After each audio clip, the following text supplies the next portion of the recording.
જોતા રહો અમારી YouTube ચેનલ ICE રાજકોટ અને અમારી ચેનલને સબસ્ક્રાઇબ કરો અને બેલ આઇકોન પ્રેસ કરો જેથી દરેક નવા વિડીયોની નોટિફિકેશન મેળવી શકો. નમસ્કાર વિદ્યાર્થી મિત્રો, ICE ના YouTube ચેનલ પર આપ સૌનું હાર્દિક સ્વાગત છે. મિત્રો, આજનો દિવસ એટલે આપણે સૌ જાણીએ છીએ 26મી જાન્યુઆરી એટલે કે આપણો ગણતંત્ર દિવસ. 26મી જાન્યુઆરી 1950 ના રોજ આપણું બંધારણ જે છે એ અમલમાં આવ્યું હતું, જેને બનાવતા 2 વર્ષ 11 મહિના અને 18 દિવસ જેટલો સમય લાગ્યો હતો. ઇવન આપણું બંધારણ છે સંપૂર્ણ બંધારણ કહેવાય છે. તો મિત્રો, આજનો દિવસ એટલે એક તો આ બંધારણ અમલમાં આવ્યું છે, એની સાથે જ ખાસ કરીને હું આજના ગણતંત્ર દિવસે તમને તથા તમારા પરિવારને મારા વતી તથા આપણા સૌના ICE પરિવાર તરફથી ગણતંત્ર દિવસની શુભકામના પાઠવું છું. એની સાથે જ મિત્રો, તમે જે સપના જોયેલા છે ખાસ કરીને આપણા દેશ માટે સેવા આપવાના, તો એ સપના તમે સાકાર કરો અને દેશ માટે સેવા આપો, એવી પણ મારી શુભકામના રહેલી છે. મિત્રો, આજનો લક્ષ્ય આપણે કરંટ અફેર્સનું શરૂ કરીએ એની પહેલા હજી થોડીક માહિતી આપવી છે. જેમ કે મિત્રો, તાજેતરમાં જે આપણે ICE નું ખાસ કરીને પ્રખ્યાત જે કરંટ અફેર્સ તમારા માટે બનાવવામાં આવે છે, તો આઈસ મેજિક વીક 4 જે છે એ જાહેર થઈ ગયું છે, ડિક્લેર થઈ ગયું છે, આવી ગયું છે. તો તમે ઓનલાઈન કહેવાય કે આપણી ટેલિગ્રામ ચેનલ છે, વોટ્સઅપની ચેનલ છે, વોટ્સઅપ ગ્રુપ છે, એમાં જઈ તમે ડાઉનલોડ કરી શકો છો. અને હજી તમે કદાચ જો આપણી ટેલિગ્રામ ચેનલ અથવા તો વોટ્સઅપ ગ્રુપમાં જોઈન ન થયો હોય તો નીચે આ જે વિડીયો નીચે જે ડિસ્ક્રિપ્શન આપેલ છે એમાં બંનેની લિંક છે. મહેરબાની કરીને વિદ્યાર્થી મિત્રો જોઈન થઈ જાઓ, જેથી કરીને તમામ પ્રકારની અપડેટ જે છે તમને તરત જ મળી રહેશે. તો મિત્રો, ICE મેજિક જે ખાસ કરીને કરંટ અફેર્સ જે છે વીક 4 એ પબ્લિશ થઈ ગયું છે, તો ડાઉનલોડ કરી લેજો. એની સાથે જ હજી એક બહુ અગત્યની માહિતી આપવાની છે મિત્રો. ખાસ કરીને ASI PSI માટેની જે નવી બેચ જે છે એ 2/2/2021 એટલે કે ફેબ્રુઆરીની 2જી તારીખથી શરૂ થઈ રહી છે, જેનો સમય રહેશે 6:30 થી 8:30. અને એની સાથે જ જે ભવિષ્યમાં કોન્સ્ટેબલની પરીક્ષા પણ આવવાની છે, કહેવાય કે કોન્સ્ટેબલની જાહેરાત પણ આવવાની છે, તો એના માટે પણ તાજેતરમાં બેચ શરૂ થવાની છે 9/2/2021 એટલે કે ફેબ્રુઆરી મહિનાની 9મી તારીખથી એની પણ બેચ શરૂ થવાની છે. અને એની જે તારીખ રહેશે એનો જે સમય રહેશે એ બપોરે 1 થી 3 નો રહેશે. તો જે પણ વિદ્યાર્થી મિત્રો જે છે ભવિષ્યમાં ASI PSI અથવા તો કોન્સ્ટેબલ બનવા ઈચ્છે છે, સપના જોયેલા છે, પૂરા કરવા માંગે છે, તો મિત્રો આજે જ જોઈન કરી લો, રજીસ્ટ્રેશન કરાવી લો અને ઝડપથી ક્લાસ ચાલુ કરી દો, જેથી કરીને તમે તમારા સપના જે છે પૂરેપૂરા ઝડપથી સાકાર કરો. અને ખાસ કરીને ઓફલાઈન ક્લાસ રહેશે. ઘણા ડાઉટ હોય કે ઓનલાઈન છે, તો મિત્રો ખાસ કહી દઉં કે બંને માટે ઓફલાઈન ક્લાસીસ રહેવાના છે, એટલે તમારે ચિંતા કરવાની જરૂર નથી. અને જે સોશિયલ ડિસ્ટન્સ બધું જ ખ્યાલ રાખી અને આખી બેચ જે છે આપણે ચાલુ કરવામાં આવશે. તો મિત્રો, એ સાથે જ આજના આપણે કરંટ અફેર્સના ટોપિક પર આગળ વધીએ. તો સૌથી પહેલા જે અગત્યના ટોપિક છે એનું લિસ્ટ જોઈએ. તો પ્રથમ ટોપિક રહ્યો છે પાર્કર સોલર પ્રોબ. હવે છે એક તો વિચિત્ર નામ છે, પાર્કર શું છે, સોલર શું છે, પ્રોબ ની શું થાય છે. તો એક પ્રકારનું ઉપગ્રહ છે. સોલર એટલે ખબર પડી જાય સૂર્ય, તો સૂર્યને લઈને કંઈક ઉપગ્રહ જે છે ખૂબ કરંટમાં આવ્યો છે. ઇન શોર્ટ તમને માહિતી આપું કે આ પાર્કર સોલર પ્રોબ જે છે એ વિશ્વનો એવો પ્રથમ ઉપગ્રહ બન્યો છે જે સૂર્યની ખૂબ જ નજીક આવી ગયો હોય, તો એના ઉપર આપણે ચર્ચા કરીશું. સેકન્ડ છે, ભારતે જે આર્કટિક ક્ષેત્ર છે એમાં સંશોધન અને પર્યટન વિસ્તૃત કરવાની દરખાસ્ત કરી છે. આર્કટિક એટલે આપણે સૌ જાણીએ છીએ કે નોર્થ જે પોલ વાળો વિસ્તાર છે, ઉત્તર ગોળાર્ધ નજીકનો જે વિસ્તાર છે જ્યાં ટાઇટેનિક ડૂબી ગયું હતું, આ એ વિસ્તારમાં જે છે ત્યાં પર્યટનને એના માટેની પોલિસી જે છે એની દરખાસ્ત જે છે ઇન્ડિયાએ કરેલી છે. એના પછીનો અગત્યનો ટોપિક હશે કવચ યુદ્ધ અભ્યાસ. એક યુદ્ધ અભ્યાસ એવું છે કવચ નામનું, જેની અંતર્ગત આપણે ઇન્ડિયન આર્મી, ઇન્ડિયન નેવી અને ઇન્ડિયન એરફોર્સ સમાવેશ થયેલ છે, તો એના ઉપર ચર્ચા વિચારણા કરશું. સૌથી અગત્યનો આપણે સૌ જાણીએ છીએ કે તાજેતરમાં પદ્મ એવોર્ડ જે છે એ જાહેર થયા છે, જેની અંદર પદ્મ વિભૂષણ, પદ્મભૂષણ અને પદ્મશ્રી અલગ અલગ પ્રકારના સન્માન દેવામાં આવે છે. જે કહેવાય ને કે સર્વોચ્ચ નાગરિક સન્માન, સૌથી સર્વોચ્ચ સૌથી પહેલો નાગરિક સન્માન હોય તો એ ભારત રત્ન છે. એના પછી અલગ અલગ શ્રેણીમાં દેવામાં આવે છે. તો તાજેતરમાં ડિક્લેર થયા છે, જેની અંદર ગુજરાતના 4 લોકોને પદ્મ સન્માન મળેલ છે અને બીજા અન્ય 4 જે મૂળ ગુજરાતના છે પણ અત્યારે બહાર છે એને પણ અનાયત થયું છે. એટલે ટોટલ આમ જોઈએ તો ટોટલ 8 લોકો, 8 મૂળ ગુજરાતી રહેલા છે, એને પદ્મ એવોર્ડથી જે સન્માનિત કરવામાં આવ્યા છે. તો એના વિશે જ્ઞાન મેળવશું કે કોને કયા ક્ષેત્રમાં પણ મળેલું છે, એ પણ ઇમ્પોર્ટન્ટ છે. અને સૌથી છેલ્લે આપણે ક્વિક કરંટ અફેર ઉપર ધ્યાન આપશું. તો ચાલો મિત્રો, આજનો આપણું કરંટ અફેર શરૂ કરીએ. તો પ્રથમ જે ઇમ્પોર્ટન્ટ ટોપિક રહેલો છે પાર્કર સોલર પ્રોબ. ફોટો જોવો એટલે અંદાજ આવી જાય કે આ સૂર્ય છે, એક ઉપગ્રહ રહેલો છે. એટલે એવું નથી કે સૂર્યમાં વયો ગયો, પણ એકદમ સૂર્યની જે કક્ષા છે એની ખૂબ જ નજીકથી પસાર થયો છે. ખૂબ જ નજીકથી પસાર થાય તો જે સૂર્યની આસપાસનું જે પણ વસ્તુ રહેલી છે એનું વાતાવરણ છે એનો અભ્યાસ કરવામાં સરળતા રહેતી હોય છે. તો કે તાજેતરમાં પાર્કર સોલર પ્રોબ જે છે એ 7મી વખત સૂર્યની ફરતે એક સફળ પરિભ્રમણ પૂર્ણ કર્યું છે. 7મી વખત આમ સૂર્યની ફરતે એક પરિભ્રમણ પૂરું કરેલ છે અને આ વખતે ખૂબ જ નજીક પણ ગયેલ છે, જેને આખો ઇશ્યુ કરંટમાં આવેલો છે. આગળ વધીએ મિત્રો. હજી સુધી પાર્કર સોલર પ્રોબ જે છે એના સિવાય કોઈ પણ જે ઉપગ્રહ રહેલો છે એની સપાટીની આની નજીક ગયો નથી. ઇન શોર્ટ કે સૂર્યની જે સપાટી છે એની નજીક આ પાર્કર સોલર પ્રોબ સિવાય એક પણ ઉપગ્રહ ગયો નથી. 17 જાન્યુઆરીએ તાજેતરમાં જે 17 તારીખ ગઈ તે દિવસે જ આ પાર્કર પ્રોબ જે રહેલો છે એ 2,89,932 માઇલ પ્રતિ કલાકની ઝડપથી ઉડતા, એટલે કે આટલી ઝડપથી પસાર થઈ અને સૂર્ય સપાટીથી માત્ર 4 મિલિયન માઇલ એટલે કે 33 મિલિયન કિલોમીટર દૂરથી મુસાફરી કરીને નીકળી ગયું. આ સૂર્ય હોય. ઓકે, તો જે સોલર પ્રોબ છે એની ગતિ કેટલી છે તો કે 2,89,932 માઇલ પ્રતિ કલાક. તો આટલી ઝડપથી સૂર્યથી માત્ર 4 મિલિયન માઇલ દૂરથી પસાર થઈ ગયો ઉપગ્રહ. આ રીતે આમ સૂર્યની ખૂબ જ નજીક આવીને પસાર થઈ ગયો છે. આના સિવાય ઇન્ફોર્મેશન હવે જો એમ થાય કે સૂર્ય નજીકથી પસાર થયો તો શું એટલું બધું ઇમ્પોર્ટન્ટ થશે તો કે યસ, સૂર્યની સપાટી નજીકથી પસાર થાય છે તો આપણે શું અત્યારે સૂર્ય કે ઉપગ્રહ એટલે નજીક ગયો નથી. તો જે પ્રકારના ત્યાં કહેવાય કે અલગ અલગ જે સૌર પવનો ને આવે છે એનો અભ્યાસ એટલો વ્યવસ્થિત થઈ નથી શક્યો. તો એ ખૂબ જ નજીકથી પસાર થયો છે તો અવલોકન પણ વધારે કરેલો છે તો એની માહિતીનો ઉપયોગ જે છે ક્યાંક ને ક્યાંક અલગ અલગ ક્ષેત્રે થઈ શકશે. તેના 7 વર્ષના મિશન દરમિયાન 2 વર્ષમાં પાર્કર સોલર પ્રોબ જે છે એ અવકાશયાન સૂર્યની સપાટીથી 4 મિલિયન માઇલ ઉપર જશે. યાદ રાખજો કે જે સોલર પ્રોબ જે રહેલું છે એ 2 વર્ષની અંતર્ગત, ઇન શોર્ટ કે અત્યાર સુધીમાં 2 વર્ષમાં તે અવકાશયાન જે છે સૂર્યની સપાટીથી 4 મિલિયન માઇલની ઉપરથી પસાર થઈ ગયેલ છે. આગળ વધીએ મિત્રો. એના પછી જેની અંતર્ગત વાત કરીએ તો નાસાનું, પહેલા તો આ છે કોનું એ પણ પ્રશ્ન થાય આપણા માટે, તો કે નાસાનું રહેલું છે. સેકન્ડ થિંગ, આ પાર્કર સોલર પ્રોબ મિશન જે છે, ખાસ આપણે મિશન ઉપર ચર્ચા કરીએ છીએ તો પાર્કર સોલર પ્રોબ મિશન જે છે એ સૂર્યની વિશેષ, ખાસ કરીને સૂર્યની વિશેષની અંત્ય સુધીની જાણીતી માહિતીમાં ક્રાંતિ લાવશે. કીધું ને એ મુજબ કે ભાઈ આ રીતે સૂર્ય રહેલ છે, સૂર્યની ફરતે આ રીતે ફરી રહ્યો છે, 2 વખત ખૂબ નજીક આવે છે. તો ખૂબ નજીક આવશે તો ધારો કે અહીંયા પહોંચે છે તો સૂર્યની આસપાસ અહીંથી સૌર જ્વાળાઓ, સૌર પવનની આવતા હોય છે. આપણે પૃથ્વી તો ત્યાં લગીને આવે છે આ રીતે. તો અહીંથી આમ સૌર જ્વાળાઓ, સૌર પવનો આવે છે. તો આ સૌર પવન મિશન અહીંથી આપણું ઉપગ્રહ પસાર થતો એટલે સૌર પવન મિશનમાં પૂરેપૂરી માહિતી બધું મેળવી શકીએ. તો એક તો કહેવાય કે સૂર્ય વિશે જેન પણ ઇન્ફોર્મેશન જાણીએ છીએ એની અંતર્ગત હજી ક્રાંતિ લાવશે. જ્યાં બદલાતી પરિસ્થિતિઓ સૌરમંડળમાં પ્રસારિત થાય છે અને પૃથ્વી અને અન્ય વિશ્વને અસર કરે છે. હવે અવકાશની અંદર શું થાય કે ધીરે ધીરે જેમ સમય પસાર થતો જાય એમ તારા હોય, સ્ટાર હોય ની એજ હોય છે, ધીરે ધીરે એ રેડ જાયન્ટ સ્ટાર બનતો જાય છે એ પ્રમાણે હોય છે.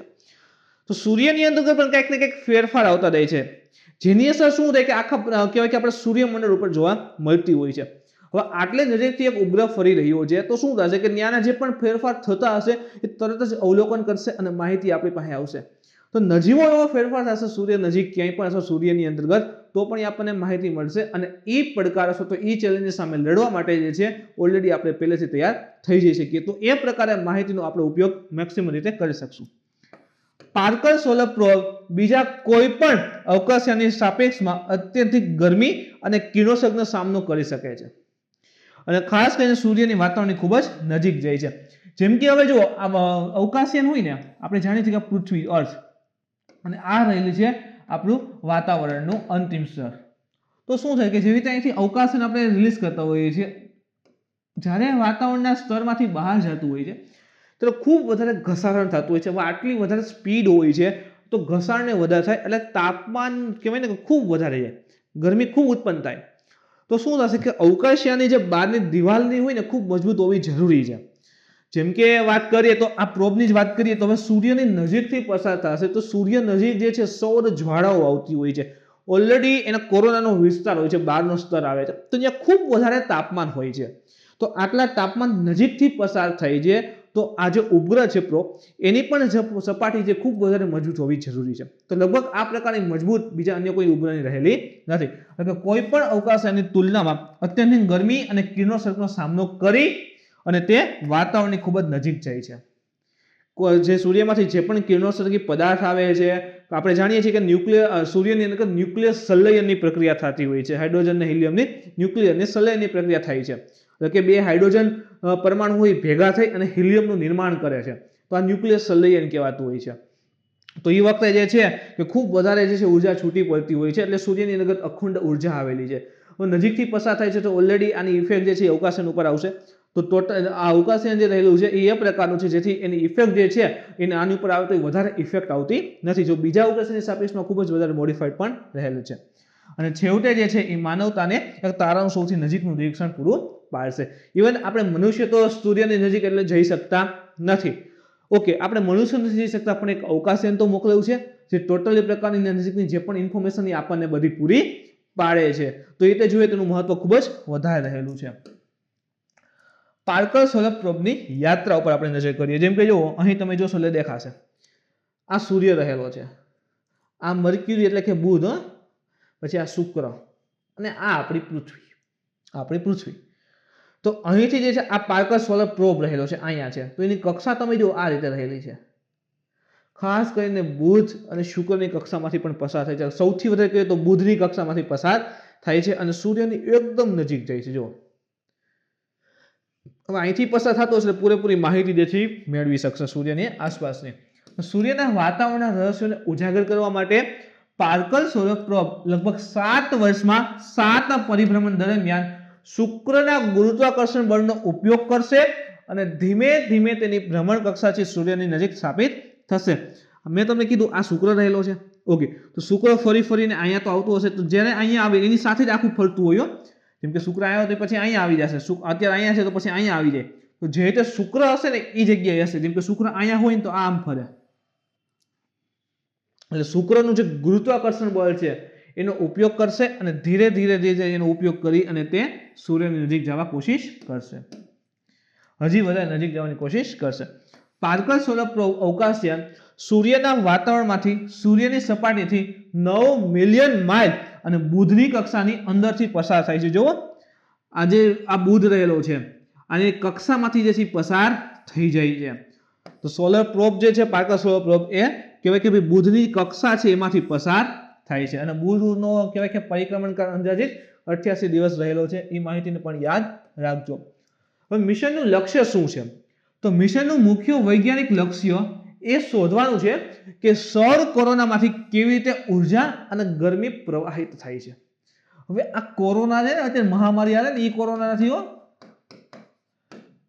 અત્યારે જે મહામારી આવે તો 1-2 દીમાં આવી, ઇનશોર્ટ કે 1 વર્ષમાં આવી.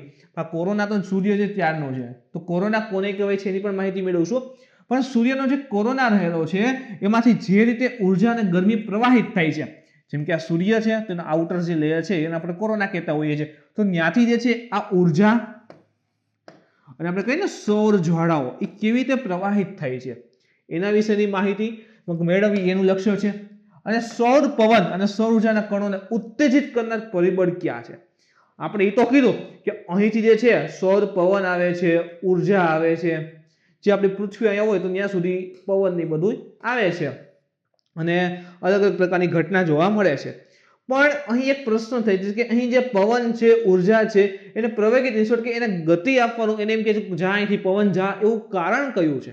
એમાં રીઝન ક્યાં છે? કહે છે ને કે ઉર્જાના કણોને ઉત્તેજિત કરનાર પરિબળો કયા છે? તો એ જે માહિતી છે મેળવવાનું કાર્ય જે છે આનું મુખ્ય લક્ષ્ય રહેલું છે. તો યાદ રાખજો કે લક્ષ્ય શું છે? તો કે ભાઈ સૌર જ્વાળાઓ છે અથવા તો જે ઉર્જા જે ટ્રાન્સફર થઈ રહી છે એક તો એનું કારણ અને જે કહેવાય કે ભાઈ જે ઉત્તેજિત કણ રહેલા છે એની પાછળનું પણ કારણ. પાર્કર સોલર પ્રોબના 3 વ્યાપક વૈજ્ઞાનિક ઉદ્દેશો પણ રહેલા છે. જેમાં પ્રથમ જે છે સૌર કોરોના અને સૌર પવનને ગરમ કરવા. સૌર કહેવાય કે કોરોના અને સૌર પવન છે ને આપણે કીધું સૌર જ્વાળાઓ એને ગરમ કરવા અને વેગ આપવા માટેના ઉર્જા પ્રવાહની તપાસ. સૂર્ય તો અહીંથી જે છે કહેવાય કે ભાઈ સૌર જ્વાળાઓ આવે છે એને વેગ આપવાના એને ગરમ કરવાના પરિબળોની તપાસ. સેકન્ડ છે સૌર પવન સ્ત્રોતો પર પ્લાઝમા અને ચુંબકીય ક્ષેત્રની રચના અને ગતિશીલતાનું નિર્ધારણ કરવું. આપણે જાણીએ છીએ કે અહીં જે છે એ ચુંબકીય ક્ષેત્ર પણ ધરાવે છે. અહીં પ્લાઝમા કણ હોય છે. હવે આપણી પૃથ્વી ધારો કે અહીંયા લઈએ તો શું થાય કે જ્યારે આ કણ આવે છે ત્યારે આપણી પૃથ્વી પણ શું ધરાવે છે? ચુંબકીય ક્ષેત્ર ધરાવે છે. અહીં પ્લાઝમાની પાર્ટિકલ્સ રહેલા છે. પૃથ્વી પણ ચુંબકીય ક્ષેત્ર ધરાવે છે. આ રીતે તો જેવા એના કોન્ટેક્ટમાં આવે છે આ ધ્રુવીય વિસ્તારમાં તો તરત જ ત્યાં લાઇટિંગ જોવા મળે છે. એને આપણે કહીએ છીએ અરોરા. તો આના માટેના રીઝન કયા છે એ પણ છે. ઉર્જાના કણોના વેગ અને પરિવહન કરતી પ્રણાલીની શોધખોળ. કીધું ને કે અહીંથી એને કોણ એવું કહે છે કે ભાઈ અહીંથી જા, કે ભાઈ પવન આમ જવાનું છે, એને ગતિમાં લઈ આવવાના છે, એ પાછળના કારણ ક્યાં છે? હવે એવું તો નથી કે આપણે સૂર્ય ઉપર એક યાન ઉતારીને આપણે તપાસ કરીએ કે હાલો ભાઈ આના કારણે આવું છે. એટલે શું કરીએ? સૂર્યની ઇવન નજીક પણ જવું મનુષ્ય માટે તો અઘરું છે, કારણ કે તાપમાન બહુ ઊંચું હશે. આના સિવાય તો કે અલગ અલગ પ્રકારના રેડિયો એક્ટિવિટી વિકિરણ હશે તો એના કારણે ટકવું અઘરું થઈ જશે. તો ફરજિયાત છે આપણે આ પ્રકારનો કહેવાય કે ભાઈ સેટેલાઇટ છે, તો કોઈ ઉપગ્રહ છે, વોટેવર રોબોટિક્સ છે, એનો યુઝ કરી અને ફરજિયાત છે એના દ્વારા આપણે ઇન્ફોર્મેશન જે મેળવી શકીએ, જેથી કરીને જે પણ સૂર્યમાં ઇવન ચેન્જીસ થઈ રહ્યા હોય, જેની અસર જે છે સૂર્ય માટે તેમજ બ્રહ્માંડ ઉપર આવી શકે છે, એની માહિતી આપણે મેળવી શકીએ. કોરોનાનો અભ્યાસ કરવા માટેનું કારણ આપણે કીધું ને, કોરોનાનો અભ્યાસ કરવાનો છે. કોરોના એટલે બહારની આખો વિસ્તાર રહેલો છે એનો અભ્યાસ કરવો છે. ત્યાંથી જે સૌર જ્વાળાઓ આવી રહી છે એનો અભ્યાસ કરવો છે. શા માટે આવી રહી છે, એમાં ઉર્જા ક્યાંથી આવે છે, પ્લાઝમા, વિદ્યુત ચુંબકીય કિરણ અથવા ચુંબકીય ક્ષેત્રનો ટોટલી પ્રકારનો અભ્યાસ છે આની અંદર કરવામાં આવે છે. તો અભ્યાસ કરવા માટેનું કારણ તો કે કોરોનાનું તાપમાન સૂર્યની સપાટી કરતાં ઘણું વધારે હોય છે. આ ઇમ્પોર્ટન્ટ ફેક્ટ છે મિત્રો, નોટ કરીને રાખી દેજો. ક્યાંક ને ક્યાંક પીએની એક્ઝામમાં પણ જો આ પ્રકારના વિચિત્ર પ્રશ્ન પૂછતા તો યાદ રાખો કે સૂર્યના જે કોરોનાનું તાપમાન રહેલું છે, કોરોનાનું તાપમાન જે છે એ સૂર્યની સપાટી કરતાં પણ ઘણું વધારે હોય છે. કોરોના સૌરમંડળમાં એટલે કે સૌર પવનમાં ચાર્જ થયેલ કણોના સતત પ્રવાહને ઉત્પન્ન આપે છે. ઇન શોર્ટ કેસ ચાર્જ પવન, ચાર્જ પવન એટલે હું બેટરી વાળો પવન એવું નથી. આપણે કીધું છે સૌર જ્વાળાઓ, એની અંતર્ગત જે પાર્ટિકલ્સ રહેલા છે, જે પાર્ટિકલ્સ હોય એ ચાર્જ પાર્ટિકલ્સ હોય. એટલે તો જ્યારે પૃથ્વીના ચુંબકીય ક્ષેત્રમાં પ્રવેશે છે ત્યારે આ પ્રક્રિયા થઈ છે અને ઇલેક્ટ્રોન મુક્ત થતા હોય છે અને લાઇટિંગ થતી હોય છે. એને જ આપણે અરોરા કહેતા હોઈએ છીએ. તો પ્રવાહને ઉત્પન્ન કરે છે અને આ અણધારા સૌર પવન જે છે એ આપણા ગ્રહના ચુંબકીય ક્ષેત્રમાં ખલેલ પહોંચાડે છે. ચુંબકીય ક્ષેત્રમાં ખલેલ પહોંચાડે છે. એક તો લાઇટિંગ થઈ, આના સિવાય આપણી જે સંચાર સિસ્ટમ હોય, કમ્યુનિકેશન સિસ્ટમ, એને પણ નુકસાન કરે છે અને પૃથ્વી પરની સંચાર જે તકનીક છે એનો નાશ કરવા માટે પણ સક્ષમ રહેલા હોય છે. નાસાને એવી આશા છે કે આ કારણો જે છે એ વૈજ્ઞાનિકોને પૃથ્વીના અવકાશ વાતાવરણમાં પરિવર્તનની આગાહી કરવામાં મદદ મળશે. હવે અત્યારે સોલર પ્રોબ જે છે ફરી રહ્યું છે. ઓકે, સૂર્યની નજીકથી પસાર થાય છે તો સૂર્યમાં જેટલા ચેન્જીસ આવે છે એ બધાની ઇન્ફોર્મેશન છે મેળવી રહ્યું છે, માહિતી એકત્રિત કરી રહ્યું છે. હવે શું થશે કે સૂર્યના આધારે જે ચેન્જીસ થઈ રહ્યા છે, સૂર્યમાં ચેન્જીસ થઈ રહ્યા છે, આસપાસના વિસ્તારમાં ચેન્જીસ થઈ રહ્યા છે, એ બધી માહિતીનો અભ્યાસ કરી નાસાને એવી આશા છે કે એના માટે જો એ ચેલેન્જીસ ઉત્પન્ન થઈ રહ્યા છે, હવે કદાચ મે બી શકે છે પૃથ્વી પાસે પણ આવી શકે વસ્તુ, તો એનાથી કેવી રીતે લડવું અથવા તો એનાથી બચાવ કેવી રીતે કરવો એની માહિતી પણ મેળવી શકશું, એના માટે તૈયાર પણ થઈ શકશે. તો આ પ્રકારની નાસા જે આશા રાખે છે ને આખો ઇસ્યુ જે છે એ રહેલો છે. એના પછી ઇમ્પોર્ટન્ટ ટોપિક છે ભારતે આર્કટિકમાં સંશોધન અને પર્યટન જે છે એ વિસ્તૃત કરવાની દરખાસ્ત કરી છે. આર્કટિક ને એન્ટાર્કટિક ક્લિયર હોવું જોઈએ. પૃથ્વી લઈએ ઇક્વેટર, તો ઉપરનો જે ભાગ છે એ આપણે આર્કટિક કહીએ છીએ. અહીં આર્કટિક છે અને અહીં જે છે એ એન્ટાર્કટિક છે. અહીં જે છે એ એન્ટાર્કટિક આવે છે. તો તાજેતરમાં ભારતે એક નવો મુસદ્દો આર્કટિક નીતિ તૈયાર કરી છે, આર્કટિક પોલિસી. અને યાદ રાખો એન્ટાર્કટિકા નથી પરંતુ આર્કટિકને લઈને પોલિસી જે આખી તૈયાર કરી છે. ખાસ કરીને શેની ડિમાન્ડ છે તો કે રિસર્ચ અને ટુરિઝમ, સંશોધન કાર્ય અને પર્યાવરણ, ઇન શોર્ટ કે ટુરિસ્ટ આખું પ્રવાસ જે છે એ વિસ્તારમાં ડેવલપ કરવા માટેની વાત કરી છે. ભારતની સતત સંબંધતા માટે આર્કટિક પોલિસી મુસદ્દાના મુખ્ય 5 આધારસ્તંભ છે. એટલે કે આર્કટિકની અંતર્ગત જે છે એન્ટર થવા અથવા તો એ વસ્તુને શા માટે ભારત જે છે ઇમ્પોર્ટન્સ આપી રહ્યું છે એના મુખ્ય 5 રીઝન છે. એક તો વિજ્ઞાન અને સંશોધન, science and research. Second thing છે આર્થિક અને માનવ વિકાસ.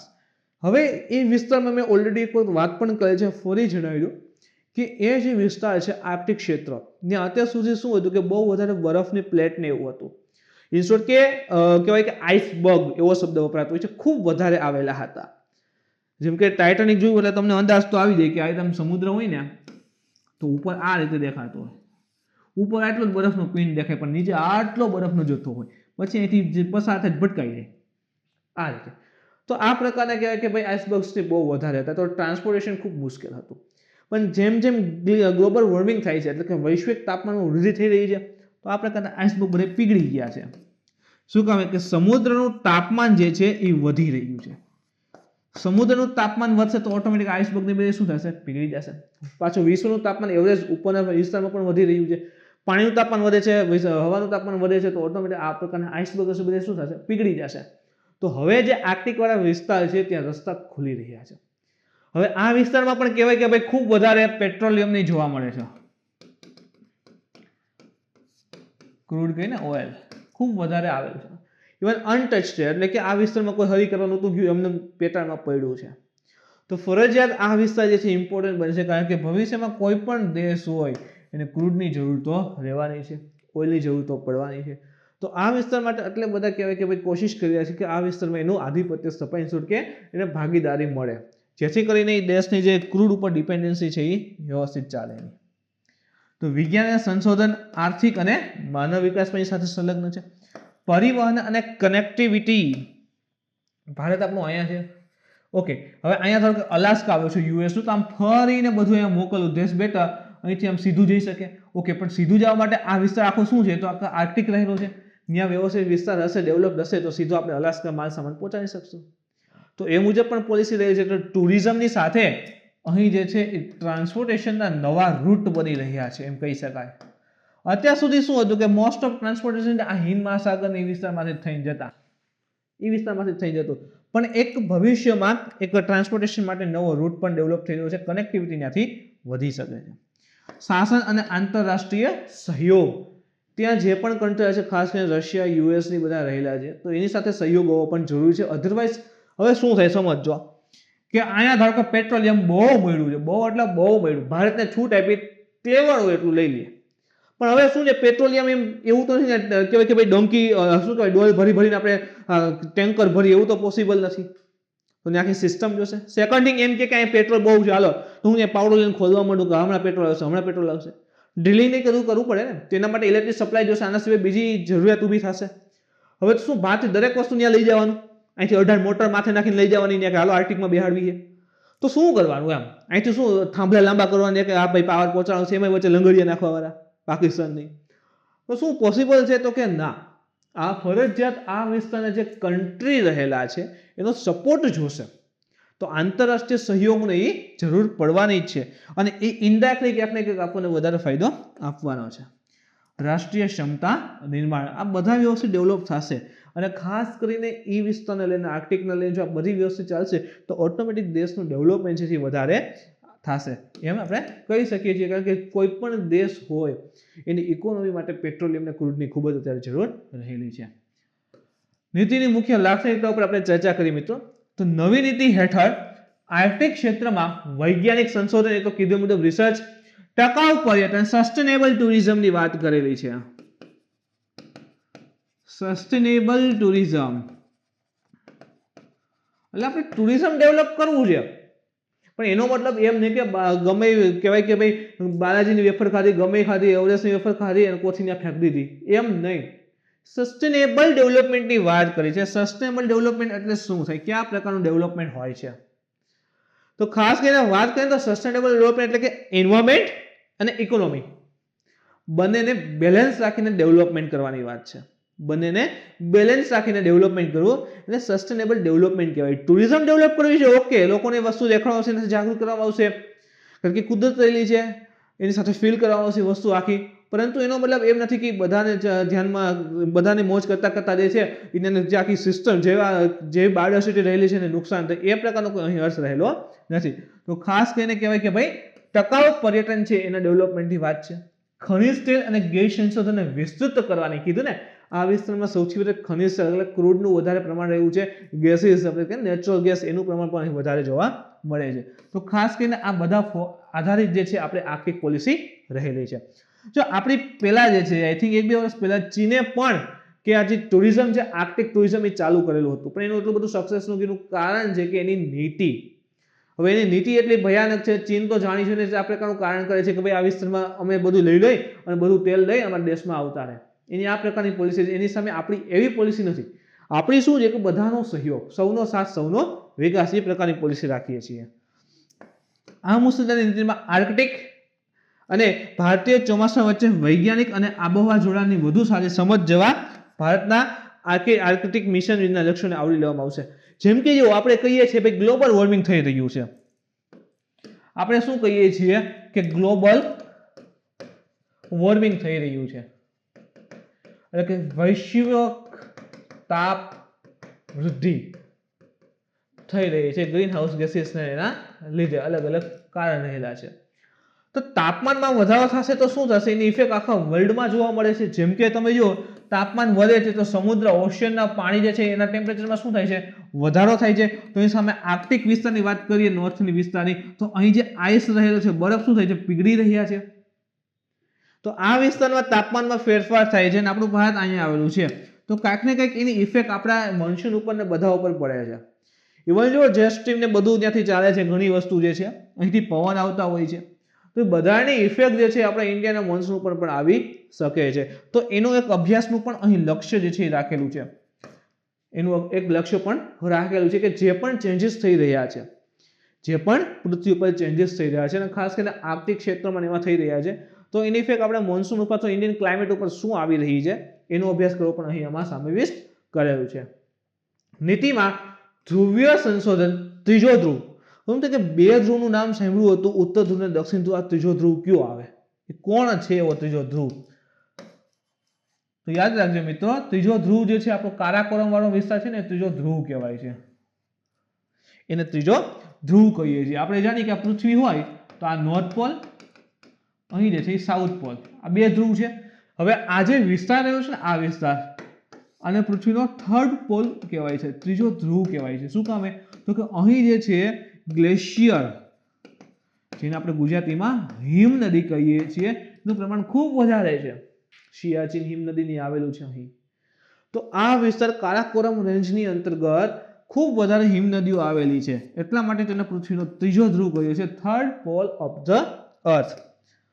તો ધ્રુવીય સંશોધન જે છે એ ત્રીજા ધ્રુવ એટલે કે હિમાલયની સાથે સુમેળ અને ભારતમાં આર્કટિક વિષયના અભ્યાસ અને માહિતીની આગળ વધવાનો પ્રયાસ કરવામાં આવશે. તો જેવી રીતે ઇફેક્ટ જે છે એ આર્કટિક ક્ષેત્રમાં આવશે, ધ્રુવ વિસ્તાર રહેલો છે, બરફ વધારે છે, તો ત્યાં ગ્લોબલ વોર્મિંગ અને જે ઇફેક્ટ આવશે એનો અભ્યાસ જે છે આપણા હિમાલય ક્ષેત્ર માટે પણ ઉપયોગમાં આવશે કે ભાઈ એના આધારે આપણા હિમાલય ક્ષેત્ર પર શું ઇફેક્ટ આવી રહી છે. સેકન્ડ થિંગ છે કે ત્યાં જે પણ ઘટના ઘટી રહી છે, શું એ પ્રકારના ચાન્સીસ છે કે એ વસ્તુ આપણા ભારતમાં પણ ઘટી શકે. તો પૃથ્વીનો જે ધ્રુવ રહેલો છે એનો અભ્યાસ જે છે એ આપણા પૃથ્વીનો ત્રીજો ધ્રુવ જે આપણો હિમાલય રહેલો છે એના અભ્યાસ માટે પણ ઉપયોગી સાબિત થઈ શકશે. નીતિમાં આર્કટિક ક્ષેત્રમાં કુદરતી સંસાધનો અને ખનિજોની કહેવાય કે જવાબદારીપૂર્વક, જો શબ્દ ઇમ્પોર્ટન્ટ છે યાદ રાખો, જવાબદારીપૂર્વક કીધું છે. કે પછી અહીં એમ કે ચલો છૂટ આપેલી છે સંશોધન માટે, તો એમ નહીં કે ચલો આખા દરિયાના તળિયા તોડી નાખ્યા, એવું બધું નહીં કે ભાઈ સંશોધનમાં એટલું બધું કહેવાય કે ભાઈ ત્યાંની આખી બાયોડાયવર્સિટી જૈવિકતા છે ને નુકસાન થઈ જાય એ પ્રકારની વાત નથી. જવાબદારીપૂર્વક કોઈ પ્રકારનું નુકસાન ન થવું જોઈએ અને જરૂરિયાત પૂરતું ખનન કાર્ય કરવું. તો નીતિમાં આર્કટિક ક્ષેત્રમાં કુદરતી સંસાધનો અને ખનિજોની જવાબદારીપૂર્વક જે છે એ શોધખોળ કરવાની અને ઓફશોર એક્સપ્લોરેશન, ઓફશોર એટલે કે દરિયાની અંતર્ગત, એક્સપ્લોરેશન એટલે કે ભાઈ નીચે ખનિજો નહીં રહેલા હોય એને તોડીને બહાર લઈ આવવા, અથવા તો માઇનિંગ, બંદરો છે, રેલવે છે અને હવાઈ મથકો જેવા આર્કટિક ઇન્ફ્રાસ્ટ્રક્ચરના રોકાણની તકોની ઓળખ કરવાનું જણાવેલ છે.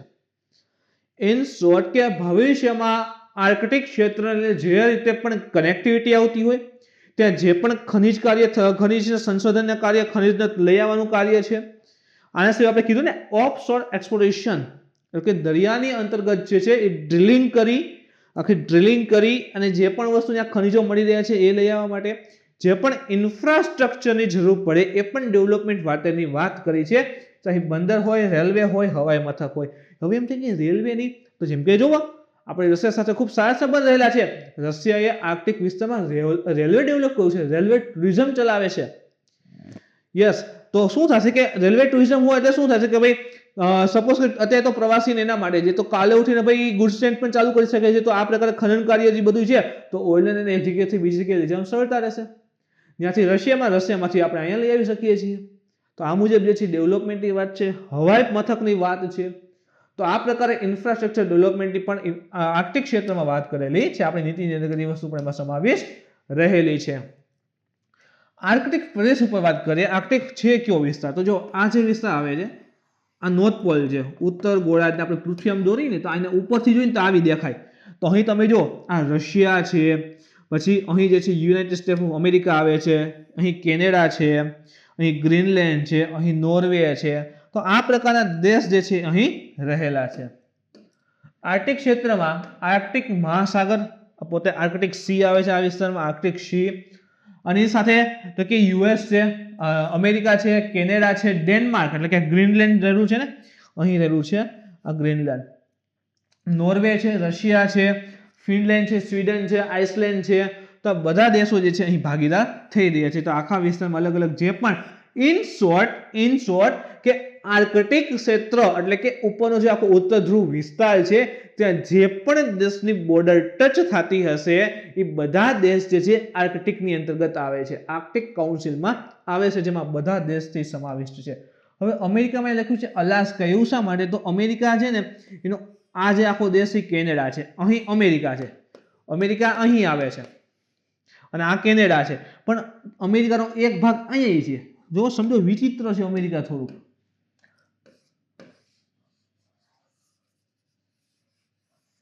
એટલે આપણે અમેરિકા ડ્રો કરીએ ને તો અહીં તમે જો આ નોર્થ અમેરિકા છે, તો આ કેનેડા થઈ ગયું, અહીં આર્કટિક છે.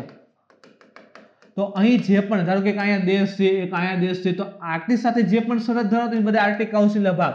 હવે અહીંયા છે ને યુએસએ છે, અહીં મેક્સિકો છે.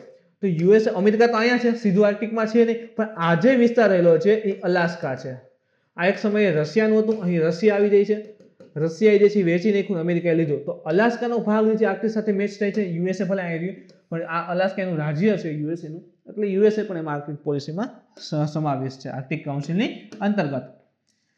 આ દેશો આર્કટિક કાઉન્સિલ કીધું ને, જે પણ દેશ છે આર્કટિક સાથે સરહદ ધરાવશે આર્કટિક કાઉન્સિલના સદસ્ય ઇન્ટરગવર્મેન્ટલ મંચ ના મુખ્ય સભ્યો પણ રહેલા છે.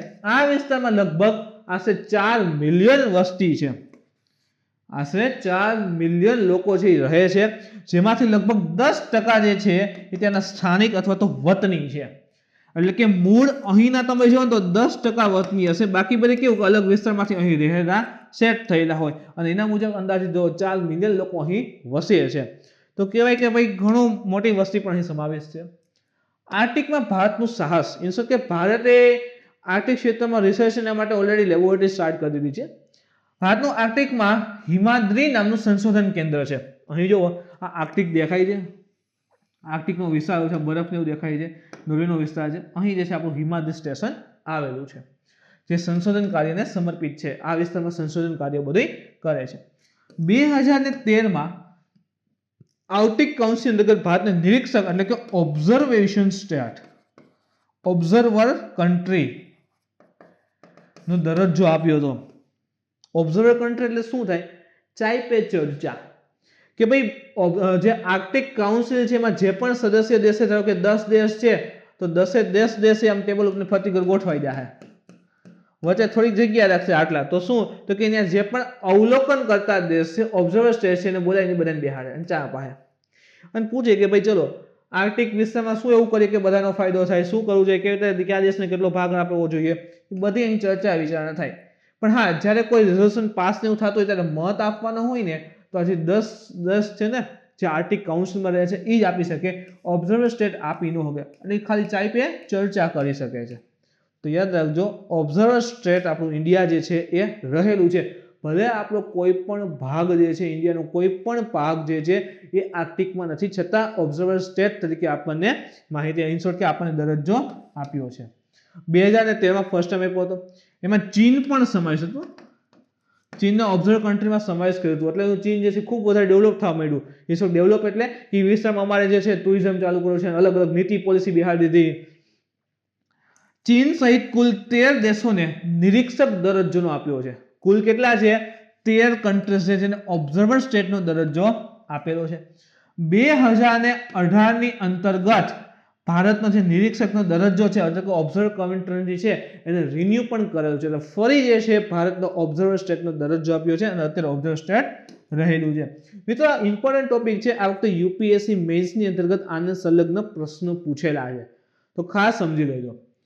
ભારત માટે આર્કટિક અભ્યાસનું મહત્વ શા માટે? શું કામ ભારત આટલું બધું એના માટે ઇન્ટરેસ્ટ કરી રહ્યું છે, ઇન્ટરેસ્ટ લઈ રહ્યું છે, ઇન્વેસ્ટમેન્ટ કરવા તૈયાર છે? જોકે ભારતનો કોઈ પણ ભાગ કીધું કે ડાયરેક્ટલી જે છે આર્કટિક ક્ષેત્રમાં નથી, પરંતુ એક મહત્વપૂર્ણ ક્ષેત્ર છે બધા માટે આર્કટિક. શા માટે? તો કે આર્કટિક જે છે એ પૃથ્વીની ઇકોસિસ્ટમ, વાતાવરણ, સમુદ્રી અને બાયોકેમિકલ ચક્રને અસર કરે છે. ઇન્ડિયા માટે તમે જુઓ ડાયરેક્ટલી આપણું ઇન્ડિયા છે, કોઈ પણ ભાગ આર્કટિક સાથે લેવા દેવા નથી, પણ આ આર્કટિક ક્ષેત્રનું મહત્વ ખૂબ વધારે છે. પૃથ્વી ઉપર કાંઈ પણ પ્રકારની ગ્લોબલ વોર્મિંગ અથવા ક્લાઇમેટને લઈને ઘટના ઘટતી હોય તેની સીધી ઇફેક્ટ અહીંયા જોવા મળે છે અને એની ઇનડાયરેક્ટલી ઇમ્પેક્ટ જે છે આપણા ઇન્ડિયા ઉપર પણ જોવા મળે છે. તો આર્કટિક ક્ષેત્રની અંદર રિસર્ચની બધું જરૂરી બની જાય છે ભારત માટે. વાતાવરણમાં પરિવર્તનને લીધે આ ક્ષેત્રમાં દરિયાઈ બરફ જે છે પીગળી છે, જે એટલે કે આઈસ કેપ્સ એટલે કે કીધું ને આઈસબર્ગ જેવા હશે કે આ પ્રકારના મોટા મોટા આખા કેપ હોય એ, અને સમુદ્રના તાપમાનમાં શું થાય છે? વધારો થાય છે. એટલે આઈસ કેપ થી બધા પીગળી રહ્યા છે, બરફ બધું પીગળે છે અને સામે સમુદ્રનું તાપમાન શું થાય છે? વધી રહ્યું છે અને જે વૈશ્વિક વાતાવરણને અસર કરી રહ્યું છે. આખા વિશ્વના તાપમાનને અથવા આખા વિશ્વના વાતાવરણને અસર કરે છે. તો આપણું ભારત કંઈ અલગ રહેશે નહીં. ઇવન જો તાજેતરમાં રેન્ક એક ડિક્લેર થયો છે જેની અંતર્ગત ભારત જે છે એ વાતાવરણની ઇફેક્ટ ગ્લોબલ વોર્મિંગની અંતર્ગત જે છે કે ભાઈ ખરાબ વાતાવરણ અંતર્ગત ભારત 7મું રેન્ક હાંસલ થયો છે. હાંસલ તો ન કહેવાય કે પણ મળેલો છે, તો કહેવાય કે ભાઈ નેગેટિવ ઇમ્પેક્ટ રહેલી છે. હવે આ આર્કટિક ક્ષેત્રમાં કાંઈ પણ પ્રકારની ચેન્જીસ થાય છે તો એની સીધી ઇફેક્ટ આપણા ઇન્ડિયા ઉપર જોવા મળે છે. તો ફરજિયાત એ વિસ્તારની કોઈ રિસર્ચ સેન્ટર હોવા જરૂરી છે. એની હરેક વસ્તુ જ્યાં કાંઈ પણ ફેરફાર થાય તો એની નોટ આપણી પાસે હોવી જરૂરી છે, જેથી કરીને આપણે ઇન્ડિયા ઉપર શું પ્રકારની ઇફેક્ટ આવી શકે એની માહિતી જે છે મેળવી શકતા હોઈએ છીએ. ઇવન પણ જો ગ્લોબલ વોર્મિંગને કારણે ઘણા બધા ચેન્જીસ થઈ રહ્યા છે, જેમ કે ઉનાળામાં તાપમાનમાં વધારો તો ખૂબ વધી રહ્યું છે, શિયાળામાં બહુ ઠંડી પડી રહી છે, તો આખું જે ચક્ર છે ને એ થોડુંક ઇમ્બેલેન્સ થઈ રહ્યું છે. તો એની તમામ પ્રકારની માહિતી જે છે ઉપયોગ માટે જે કહેવાય કે આર્કટિક ક્ષેત્રની માહિતી છે ઇમ્પોર્ટન્ટ સાબિત થઈ શકે છે. ગ્લોબલ વોર્મિંગ ઠંડા આર્કટિક બરફનો ઘટાડો થાય છે, કીધું ને ગ્લોબલ વોર્મિંગ થાય છે, વિશ્વનું તાપમાન વધે છે, તો ઠંડા આર્કટિક વિસ્તાર જે છે એનો બરફ શું થાય છે? ઘટે છે. અને ભારતીય ચોમાસા વિવિધતાનું એક મુખ્ય પરિબળોમાંનું એક પણ સમાવેશ છે. આપણા ઇન્ડિયન મોન્સૂન પર પણ ઇફેક્ટ કરે છે. એના પછી ઇમ્પોર્ટન્ટ ટોપિક છે કવચ યુદ્ધ અભ્યાસ. જોઈએ એના વિશે તો કે અંદમાન અને નિકોબાર કમાન્ડ, જેને આપણે ANC કહીએ છીએ, અંદમાન નિકોબાર કમાન્ડ, જે દેશના એકમાત્ર સંયુક્ત સશસ્ત્ર કમાન્ડ તરીકે, સંયુક્ત સશસ્ત્ર કમાન્ડ, સંયુક્ત એટલે કે ભાઈ નેવી હશે, આર્મી હશે, એરફોર્સ પણ એમાં સમાવિષ્ટ હશે, તો સંયુક્ત સશસ્ત્ર કમાન્ડ તરીકે ત્રિસ્તરીય સૈન્યના સંસાધનોને જોડતી એક વિશાળ સંયુક્ત લશ્કરી કવાયત એટલે કે અભ્યાસ જે છે કવચ યુદ્ધ અભ્યાસ છે. તો અંદમાન નિકોબાર કમાન્ડ એની અંતર્ગત જે છે 3 નો સમાવિષ્ટ કરી અને એક અભ્યાસ કરવામાં આવેલ છે, નેવી, એરફોર્સ અને આર્મી. હવે જો તો 26મી જાન્યુઆરી જે છે, અને સેકન્ડ થિંગ છે કે ભારત જે છે એનું કહેવાય કે તાકાતનું પ્રદર્શન પણ એક પ્રકારે કરી રહ્યું છે. ઇવન તમે જો ચીન એક બે દિવસ પહેલા હતું કે ચીન સાથે જે છે મુઠભેડ થયેલી હતી, કે કહેવાય કે બોર્ડર ઉપર જે છે સૈનિકો આમ સામને આવી ગયા હતા, તો ફરી જે છે ચીનના આશરે 20 જેટલા સૈનિકો ઘાયલ થઈ ગયા અને એને મોકલી દેતા. અને જે એક જમાનો હતો કે ચીન જ્યાં ઊભું હતું, આજે ભારત ત્યાં ઊભું છે. તો કહેવાય કે ભાઈ આ પરિસ્થિતિમાં ભારત જે છે એ શૌર્ય ક્ષમતા જે છે રજૂ કરી રહ્યું છે કે હવે ભાઈ પહેલાનું ભારત રહ્યું નથી. અંદમાન નિકોબાર કમાન્ડ એટલે કે AMC જેનું મુખ્યાલય ક્યાં છે તો કે પોર્ટ બ્લેર, આપણે સૌ જાણીએ છીએ પોર્ટ બ્લેર એ અંદમાન નિકોબારનું કેપિટલ પણ રહેલું છે. તેમાં પ્રથમ ઇન્ટિગ્રેટેડ થિયેટર કમાન્ડ રહેલ છે. હવે પ્રથમ ઇન્ટિગ્રેટેડ થિયેટર કમાન્ડ શું છે એની પણ આપણે વાત કરશું, ખાસ કરીને નેવીનું છે. તો ત્યાં જે છે એનું મુખ્યાલય રહેલું છે. મુખ્ય મુદ્દા પર વાતચીત કરીએ મિત્રો આપણે, તો સહભાગિતા, કોણ કોણ એમાં ભાગ લે છે. તો આ કવાયતની અંતર્ગત, કવાયત એટલે શું થશે? અભ્યાસ થશે.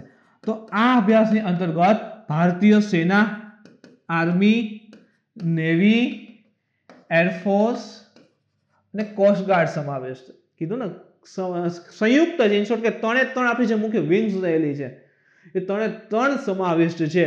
આર્મી છે, નેવી છે અને એરફોર્સ. તો પ્રશ્ન પોસિબલ છે. આર્મી, એરફોર્સ, નેવી ત્રણે ત્રણ જેમાં ભાગ લેતી હોય એ યુદ્ધ અભ્યાસનું નામ શું? તો યાદ રાખજો કે કવચ યુદ્ધ અભ્યાસ. વિશેષતા શું છે? તો કે આ અભ્યાસની અંતર્ગત દરિયાઈ દેખરેખ સંસાધનોમાં ઉપયોગના સંકલન એટલે ભેગા થઈને એમ કે દરિયાઈ સંસાધન જે રહેલા છે, દરિયાઈ દેખરેખ સંસાધનોના ઉપયોગમાં સંકલન, જે પણ દરિયાઈ સંસાધન રહેલા છે તો એની ઉપર જે વોચ રાખવાની છે તો ભેગા થઈને વોચ રાખવી. એટલે કે ત્રણે ત્રણ ઇન્સર્ટ કે ચારે ચાર વચ્ચે સંપ રાખવો. સેકન્ડ ઇન્સર્ટ કે સંપ એટલે કે ભાઈ ઇન્ફોર્મેશન એકબીજા લેનદેન હોય ઝડપથી પાસ હોય, જેથી કરીને કોઈ ઘટના ઘટે નહીં. હવા અને દરિયાઈ તાલમેલ સંકલિત, હવા અને દરિયાઈ તાલમેલનું સંકલનના કાર્યક્રમ, હવાઈ સંરક્ષણ, સબમરીન અને ઉતરણ કામગીરી. ઉતરણ એટલે કે ભાઈ કોઈ પણ પ્રકારે કંઈક અવકાશમાં હોય, જેમ કે હવામાં પ્લેનની હોય છે તો એનાથી જમીન દરિયા ઉપર ઉતરવાનું હોય તો એ બધાની કામગીરી, એને બધાનો સમાવેશ થાય છે. એટલે કે ઇન શોર્ટ તમે જો તો સમુદ્ર, જમીન ઉપરથી સમુદ્ર, સમુદ્રમાંથી હવા, હવામાંથી સમુદ્રની અંદર, તો તમામ પ્રકારની જે ગતિવિધિઓ રહેલી છે બધા સાથે કનેક્ટિવિટી જે છે એ વધારે મજબૂત થાય એ પ્રકારનો ઉદ્દેશ આનો રહેલો છે. તો યાદ રાખજો કવચ યુદ્ધ અભ્યાસની અંદર ત્રણે ત્રણ વિંગ્સમાં સમાવેશ થયેલી છે. સંયુક્ત દળ જે છે એ અંદમાન સમુદ્ર અને બંગાળની ખાડી. હવે અત્યાર સુધી આપણે અંદમાન સમુદ્રનું નામ નહીં સાંભળ્યું, બંગાળની ખાડી તો આપણે સાંભળતા હોય. અહીં આપણે જાણીએ છીએ કે અંદમાન નિકોબાર ટાપુઓ આવેલા છે અને અંદમાન સાગર આવેલો છે અને આ બંગાળની ખાડી, આ વિસ્તારમાં અંદમાન સાગર આવેલો છે. મેપ ઉપર જોજો તો અંદમાન સમુદ્ર અને બંગાળની ખાડીમાં બહુક્ષેત્રીય એટલે ઘણા બધા અલગ અલગ સેક્ટરને ધ્યાનમાં રાખીને એક ઉચ્ચ મારક ક્ષમતા અને રક્ષણાત્મક પ્રણાલી લાગુ કરશે. એટલે ડિફેન્સ વ્યવસ્થા આખી ડેવલપમેન્ટ હશે કે ભાઈ દુશ્મન દેશ હોય, એનિમી હોય તો એને તોડી પાડવા અને રક્ષણ કરવું દેશનું. એ પ્રકારની આખી સિસ્ટમ જે છે ડેવલપ કરવાની વાત કરેલી છે. ત્રણેય સૈન્યની અભ્યાસનો હેતુ સંયુક્ત લડાઈમાં ક્ષમતામાં સુધારો કરવાનો છે. જ્યારે ત્રણે ત્રણ એક સાથે હોય, ત્રણે ત્રણને સાથે લડવાનો વારો આવે છે તો એ વખતે સંયુક્ત કહેવાય કે યુદ્ધ રહેલું છે તો એની અંદર કોમ્યુનિકેશનની વધારે ડેવલપ થાય એનો ઉદ્દેશ્ય છે. અને સંચાલન સંબંધિત તાલમેલ વધારવાની દિશામાં પણ પ્રમાણભૂત ઓપરેટિંગ પ્રક્રિયાઓ એટલે કે SOP તૈયાર થશે. કે જે પ્રકારે પ્રક્રિયાઓ રહેલી હોય છે, સ્ટાન્ડર્ડ ઓપરેટિંગ પ્રોસેસ હોય છે, SOP પ્રમાણભૂત ઓપરેટિંગ પ્રક્રિયા જે હોય છે એના મુજબ કે ત્રણે ત્રણ વચ્ચે જે છે કોમ્યુનિકેશન વ્યવસ્થિત થાય અને જે પણ ગોલ અથવા તો વોટ એવર જે એક્સરસાઇઝ ને બધું એ કમ્પ્લીટ થાય છે. જ્યારે પણ કહેવાય કે યુદ્ધ જેવી પરિસ્થિતિ હોય અથવા તો કોઈ પણ નેચરલ કેલેમિટીઝ ની બધું હોય છે તો એ વખતે ત્રણે ત્રણ વચ્ચે કોમ્યુનિકેશનની વધારે સારું રહે એ પ્રકારનો ઉદ્દેશ પણ આની અંતર્ગત રહેલો હોય છે. લાભ શું? તો કે આ અભ્યાસ કોઈ પણ વિષમ ખતરા સાથેના વ્યવહારમાં બધી એજન્સીઓને સજ્જતાને તપાસે. વિષમ ખતરા કોઈ પણ પ્રકારનો, સપોઝ કે કોઈ એક દળ જે છે એક્સરસાઇઝ કરતું હોય તો વોટ એવર કોઈ દળથી જે છે કઈ પ્રકારની એક્સરસાઇઝ કરતું હોય છે ત્યારે કોઈ ખતરો ઉત્પન્ન થવાની સંભાવના હોય છે તો તમામ પ્રકારે જે છે બધા ભેગા થઈ અને એને સોલ્વ કરવાની વાત કરે છે. આવી કયાતની જરૂરિયાત શા માટે છે? તો 1993 અને 2008ની અંતર્ગત એ ક્યારેય ભૂલાઈ શકે એવા વર્ષ નથી કે મુંબઈ એટેક થયો હતો તો એ વખતે શું મુખ્ય હતું કે ભાઈ આપણી જે નેવીની જે વિસ્તાર રહેલો છે, નબળી દરિયાઈ સરહદ, એની જે સિક્યોરિટી છે એ ઓછી હતી. જેટલી પ્રબળ દરિયાની અંદર સિક્યોરિટી જોઈએ એ રહી શકીને, જેથી કરીને આતંકવાદીઓ બાય ઓશન એટલે કે સમુદ્રનો રસ્તાનો ઉપયોગ કરી અને આપણે ઇન્ડિયામાં પહોંચીને આ પ્રકારની હરકત કરી હતી. તો આ રીતે તમે જો તો ભાઈ ત્રણે ત્રણ વચ્ચે ચાહે પછી બોર્ડર હોય, અવકાશ હોય કે પાણી હોય, તો ત્રણે ત્રણ ક્ષેત્ર જે છે યુનિટી રાખી એક ભેગા થઈ ઇન શોર્ટ કે કોમ્યુનિકેશન ખૂબ સારું રાખી અને કોઈ પણ પ્રકારના ચેલેન્જીસ સામે લડવા માટે આખી ફોર્સ જે છે એ તૈયાર છે. તો એ માટે આખી કવાયત જે છે ઇન શોર્ટ કે અભ્યાસ જે છે એ કરવામાં આવતો હોય છે. દરિયાઈ સુરક્ષા માટે એક અન્ય અભ્યાસો રહેલા છે. એક તો આપણે વાત કરી તો બીજા બે હજી અન્ય અભ્યાસ રહેલા છે જેની અંદર પહેલું છે સી વિજિલ અભ્યાસ અને એક છે theatre level readiness operation exercise, જેને આપણે ટ્રોપેક્સ કહીએ છીએ. મિત્રો થોડાક સમય પહેલા જ આ કરંટમાં હતું અને મેં આખું ઇસ્યુ જે છે સમજાવ્યો છે ટ્રોપેક્સ શું છે. દર 2 વર્ષે જે છે ભારતીય નૌકાદળ દ્વારા હાથ ધરવામાં આવે છે. તો ટ્રોપેક્સ જેવું જે કહેવાય કે સેન્ટર રહેલું છે, જે વિસ્તાર ઇન શોર્ટ કે જ્યાંથી નક્કી થતું હોય બધી વ્યવસ્થાની બધી, તો ત્યાં જ જે છે આ કવચનું સેન્ટર રહેલું છે. ટ્રોપેક્સ theatre level readiness operation exercise. તો કવચ પણ ઇન શોર્ટ યાદ રાખો કે ટ્રોપેક્સ આ વખતે કરંટમાં છે, કવચ પણ કરંટમાં રહેલી છે. ઇવન થોડા સમય પહેલા સી વિજિલ પર કરંટમાં હતી. એના પછી ઇમ્પોર્ટન્ટ ટોપિક છે ગુજરાતના 4 લોકોને પદ્મ સન્માન જે છે એ પ્રાપ્ત થયેલું છે. તો તાજેતરની અંદર કે 25મી જાન્યુઆરીએ સાંજે જે છે મિનિસ્ટ્રી ઓફ હોમ અફેર્સ એના દ્વારા જે છે 119 કુલ પદ્મ પુરસ્કારની જાહેરાત થઈ હતી. હવે જો પદ્મ પુરસ્કાર કહું, પદ્મશ્રી, પદ્મભૂષણ, પદ્મવિભૂષણ એવું નથી કહેતો, પદ્મ પુરસ્કાર એનો મતલબ એમાં વિભૂષણ આવી જાય છે, પદ્મ વિભૂષણ, પદ્મભૂષણ અને પદ્મશ્રી ની જાહેરાત થઈ હતી. અને કુલ કેટલા? તો કે 119 પુરસ્કાર જે છે એની જાહેરાત કરેલી છે, જેમાંથી કુલ 8 વ્યક્તિ જે છે ગુજરાત સાથે જોડાયેલા છે. ઇન શોર્ટ કે ગુજરાત મૂળના રહેલા છે અથવા તો ગુજરાતમાં હાલ છે. તો 3 પુરસ્કાર છે, એક તો છે પદ્મ વિભૂષણ, એક છે પદ્મભૂષણ અને એક છે પદ્મશ્રી. આ ત્રણેયથી પહેલા એક આવે છે ફર્સ્ટ નંબરે ભારત રત્ન. ભારત રત્ન પીપળાનું પાન હોય છે એની અંદર આ બધું લખેલું હોય છે. ભારત રત્ન અહીં જે છે અહીં લખેલું કે ભારત રત્ન એ મુજબ. તો ભારતનો સૌથી સર્વોચ્ચ સન્માન હોય તો ભારત રત્ન. એના પછી સેકન્ડ નંબરે નાગરિક સર્વોચ્ચ સન્માન હોય તો પદ્મ વિભૂષણ, એના પછી પદ્મભૂષણ અને એકના પછી છે પદ્મશ્રી. તો યાદ રાખજો આ પ્રકારે ટોપના 4 જે છે એ કહેવાય કે ભારતના નાગરિકોને અપાતા સર્વોચ્ચ સન્માન છે. ભારત રત્ન સૌથી પહેલું, પછી પદ્મ વિભૂષણ, પદ્મભૂષણ અને પદ્મશ્રી. અહીં તમે જુઓ તો પદ્મભૂષણમાં જે છે એ 3 કમળની પાખડી એ પ્રકારે આખું રહેલું છે. પ્રમાણપત્ર આપવામાં આવતા હોય છે. તો 3 સર્વોચ્ચ સન્માનને ખાસ ભૂલાય નહીં કે ક્યાં રહેલા છે. આગળ વધે મિત્રો. પદ્મ સન્માનની 3 કેટેગરી છે. આપણે 3 કેટેગરી જોઈ કે પદ્મ વિભૂષણ, પદ્મભૂષણ અને પદ્મશ્રી. તો તાજેતરમાં 119 એવોર્ડ ડિક્લેર થયા છે, જેની અંતર્ગત પદ્મ વિભૂષણ છે 7 લોકોને ડિક્લેર થશે. 119 જે છે પદ્મ કહેવાય કે એવોર્ડ ડિક્લેર થયા છે, પદ્મ સન્માન આપવાનું છે, એમાંથી 7 લોકોને પદ્મ વિભૂષણ, 10 લોકોને પદ્મભૂષણ અને 102 લોકોને પદ્મશ્રી આપવામાં આવશે. અહીં કોઈ પણ પ્રકારની કેસ ને એવું આપવામાં ન આવે. એક તો આપણે એવોર્ડ જોયો તો એ અને એક અહીં પ્રમાણપત્ર છે આપવામાં આવતું હોય છે. જેમાં 119 જે છે ને એની અંતર્ગત 29 જે છે એ મહિલાઓ એને એડ કરવામાં આવશે. 119 માંથી 29 એવોર્ડ જે છે એ મહિલાઓને આપવામાં આવશે અને 119 માંથી 29 છે એ અને બીજા જે છે 16 જે રહેલા છે 16 પદ્મ સન્માન એ મરણોપરાંત આપવામાં આવશે. ઇવન આ વખતે એક ટ્રાન્સજેન્ડર વ્યક્તિને પણ આ સન્માન જે છે આપવામાં આવેલ છે. ગુજરાતના વાત કરીએ અંદર એવોર્ડ ઉપર, તો ગુજરાતના પૂર્વ મુખ્યમંત્રી કેશુભાઈ પટેલને જાહેર જીવનમાં યોગદાન, એનો વિષય યાદ રાખજો કયા ક્ષેત્રે, તો કે જાહેર જીવનમાં યોગદાન બદલ મરણોપરાંત જે છે એ પદ્મભૂષણ એવોર્ડ માટે નામાંકિત કરાયા છે. શેમાં છે? તો કે પદ્મભૂષણની અંતર્ગત ગુજરાતના પૂર્વ મુખ્યમંત્રી સ્વર્ગવાસી મુખ્યમંત્રી જે છે કેશુભાઈ પટેલ એને મરણોપરાંત એટલે કે મૃત્યુ પછી જે છે એ પદ્મભૂષણ એવોર્ડથી નામાંકિત કરવામાં આવેલા છે. તો ગુજરાતના જે વ્યક્તિઓ રહેલા છે ખાસ ઇમ્પોર્ટન્ટ સાબિત થશે. પૂછશે કે નીચેમાંથી કોને જે પદ્મશ્રી, પદ્મભૂષણ, પદ્મવિભૂષણ માટે જે છે નામાંકિત કર્યા છે, એવોર્ડ પ્રાપ્ત થયેલ છે. તો કળા ક્ષેત્રે જે છે એ મહેશ અને નરેશ કનોડિયાને મરણો ઉપરાંત પદ્મશ્રી, યાદ રાખજો પદ્મશ્રી થી સન્માનિત કરવામાં આવેલ છે. સાહિત્ય અને શિક્ષણ અલગ અલગ જે કહેવાય કે સબ્જેક્ટ રહેલા છે એની અંતર્ગત સાહિત્ય શિક્ષણમાં યોગદાન માટે ગુજરાતની 3 વિભૂતિઓને પદ્મશ્રી, યાદ રાખો પદ્મશ્રી એનાયત કરવાનું જાહેર થયું છે.